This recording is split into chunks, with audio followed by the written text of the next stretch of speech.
Merci beaucoup, Madame la Ministre. La parole est à présent à Monsieur Stéphane Peu, président du groupe GDR.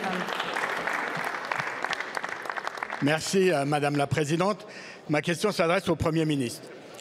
Depuis lundi, la justice de notre pays est la cible de violentes charges remettant en cause son impartialité.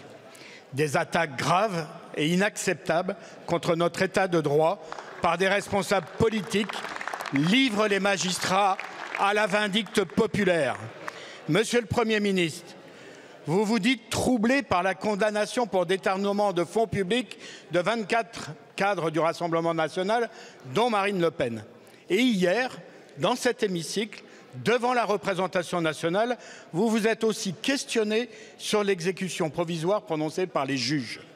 Pourtant, en 2017, garde des Sceaux éphémère, vous aviez présenté la loi Confiance dans la vie publique qui crée une peine complémentaire obligatoire d'inéligibilité pour de nombreuses infractions en maintenant l'exécution provisoire. Pourquoi ce qui vous semblait juste alors est aujourd'hui la cause de vos tourments?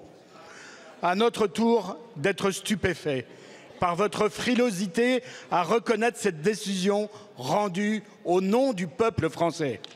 Monsieur le Premier ministre, l'indépendance de l'autorité judiciaire doit plus que jamais être protégée.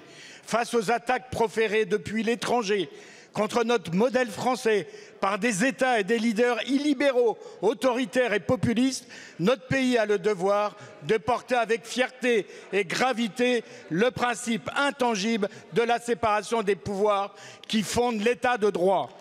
Monsieur le Premier ministre, la France saura-t-elle se montrer digne de son histoire républicaine, une histoire devenue une référence universelle pour les démocraties modernes? Alors, sans trembler et sans tergiverser, le gouvernement peut-il, d'une voix ferme, donner les preuves de son respect de l'autorité judiciaire? Merci beaucoup, Monsieur le Président Peu. La parole est à Monsieur le Premier ministre. Merci, Madame la Présidente, Mesdames et Messieurs les députés, Monsieur le Président Stéphane Peu. D'une voix ferme, j'espère, et avec certitude, je dis ici que les décisions de justice, que la décision des magistrats et que la personne même des magistrats doit être soutenue de toutes les manières, et je l'espère par tous ceux qui siègent sur ces bancs, et je le dis aussi par le gouvernement en tout premier lieu. Ça, c'est la première affirmation.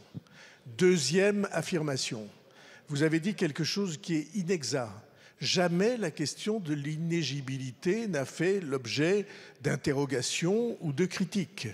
La question de l'inéligibilité lorsqu'il y a un certain nombre d'actes qui transgressent les principes qui nous sont chers, je crois, à tous, elle est liée directement à la condamnation.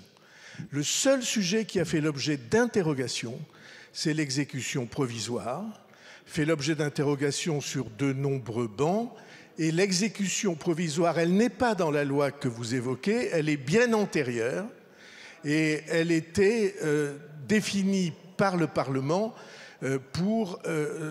en lien avec bien d'autres faits qui sont des faits précédemment définis. Donc, ça n'est pas sur ce sujet.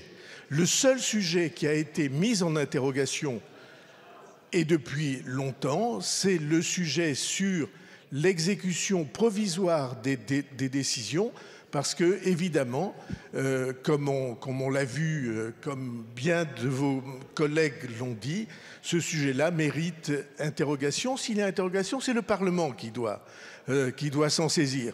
C'est le Parlement qui l'a défini, c'est la loi, c'est en vertu de la loi que la décision a été prise. Si la loi doit être discutée, c'est au Parlement. Merci. Merci beaucoup, Monsieur le Premier ministre. La parole est à